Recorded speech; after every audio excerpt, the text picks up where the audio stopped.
Okay, this is Citizen Speaks, and it's the fourth installment of the history of S's life. Um, Again, I appreciate if you click the like button, and if you subscribe. I see a number of people have been interested in this, so I hope the number grows, and I hope that you continue to follow me. So let's get started. Story number 4. Another woman who played a lesser role but left a lasting impression was S's godmother, Aunt Maria Vosch, or Marianin in Hungarian. She and her husband, Uncle Paul, or Polibachi, had been neighbors of George's family in Dündüz and were generous enough during the Arrow Cross Nazi pogrom to bury a lot of the family's silver, gold, and other valuables in their garden, an act punishable in those days by imprisonment, if not worse. Although George's parents didn't survive the war, the kindness of Maria and Polly V saved these valuable memorabilia. George's family and the Vosches grew even closer after the war, so there was a logical request that they become S's godparents. This role had a special significance in a country like Hungary, where children often lost their parents in unpredictable, violent political upheavals. Maria was a corpulent woman with chestnut brown hair, a tired eye, and a good sense of humor. S stayed a few summers at their house in Dündüz and enjoyed the cooking and attention of Maria, with a daughter, Clara, 4 years older than him. Polly was a kind, balding man with a carefully waxed mustache that he groomed every morning and fixed with a special net to keep it in place for the rest of the day. He told S stories and made up jokes about his hometown Segesvár, now Sighisvara in Romania, but during Polly's youth still a part of Hungary. His favorite came when he and Maria lived in Sarnia, Canada. The name in Hungarian means having to take a crap. So Polly used to say that he had written to tell his friends in Segesvár that in Sarnia no one had to Segesvár, whereas in Segesvár everyone had to Sarnia. When S was younger, the jokes were less anal, and he taught S a couple of children's folk ditties, like the one about a beautiful three-legged chair. One of Maria's funny actions involved a dinner at a restaurant. When they finished eating, she picked up her plate and saying, "Now don't you tell this to your parents." She proceeded to lick up the remnants. After this, S always saw her as a kind of rebel against social proprieties and trusted her for that. Their secret was not divulged during S's childhood. S remembered interactions and events in the first more than 10 years of his life that provided the basis of his antipathy to socialism, communism, and his lifelong struggle to expose the lies that provide the foundations for all forms of these ideologies.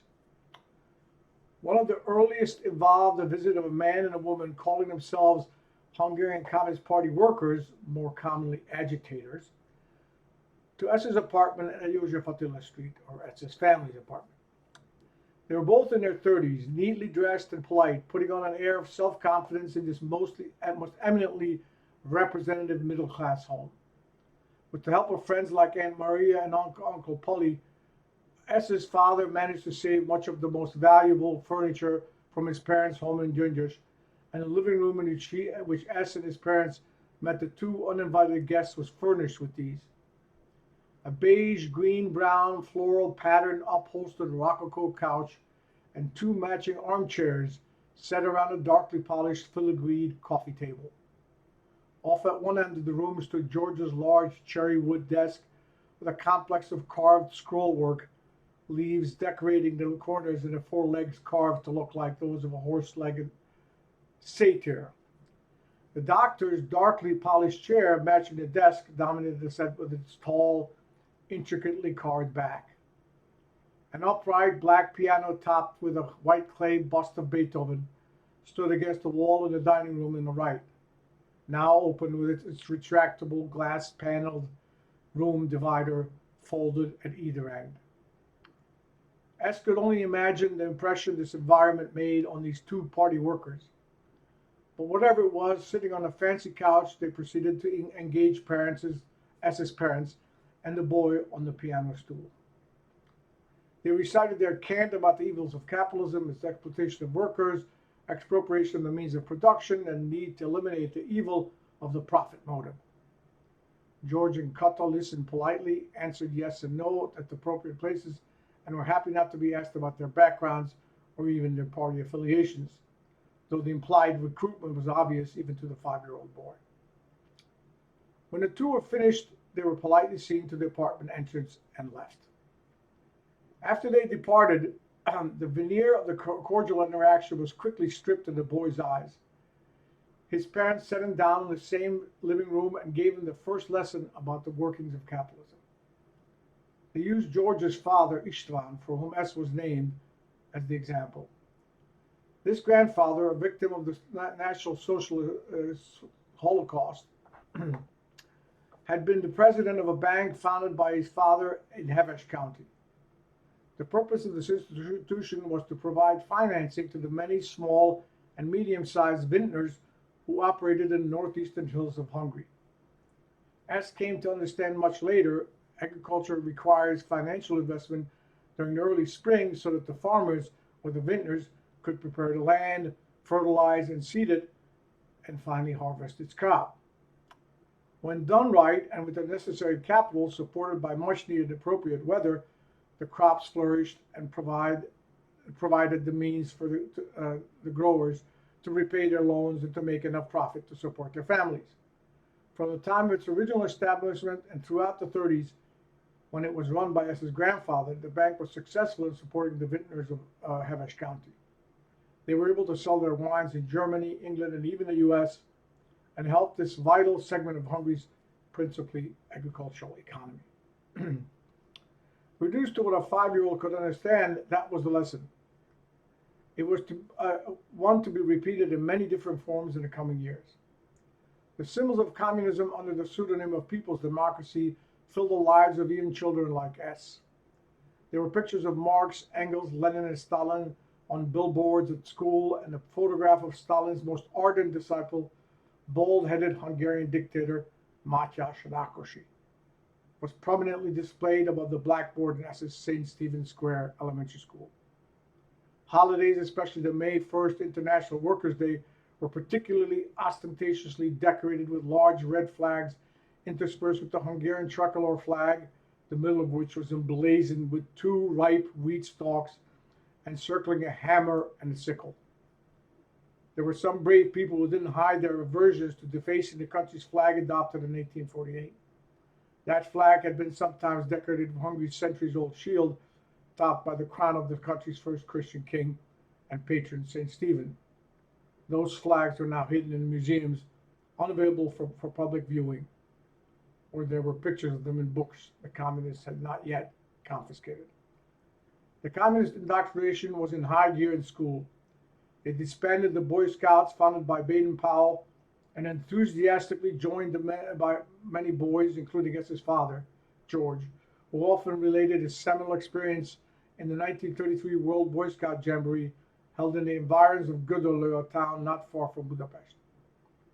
In their place, they established the Pioneers, modeled on the Scouts, but emphasizing everything communist.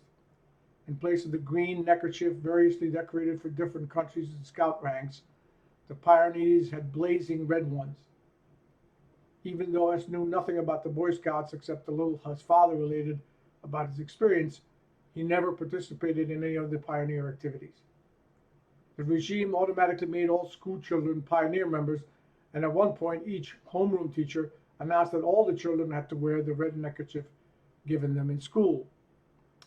S couldn't remember what grade they were in, but it was probably sometime in late 1954 or early 1955, that is 3rd or 4th grade. He couldn't have known then, but the most draconian days of the dictatorship were behind them. So that when a bunch of the boys, naturally including him, refused to abide by this directive, they received demerits, reprimands, poor behavior grades, but nothing that succeeded in having them knot the red scarves around their necks. Later, as will be related below, S cast the odious red symbol into ignominy. Okay, we're going to stop there. Again, this is Citizen Speaks. I will continue the next one. Hopefully, I'll do it tomorrow. That will be the most interesting one up until now for certain people, because it's going to relate as his experiences during the revolution in 1956, in which the Hungarian people rose up against communism and the Soviet Union and were brutally defeated. So again, I appreciate your checking the like button and subscribing, and hope to have you follow the videos in this history of S's life. Thank you, and until the next time. Bye-bye.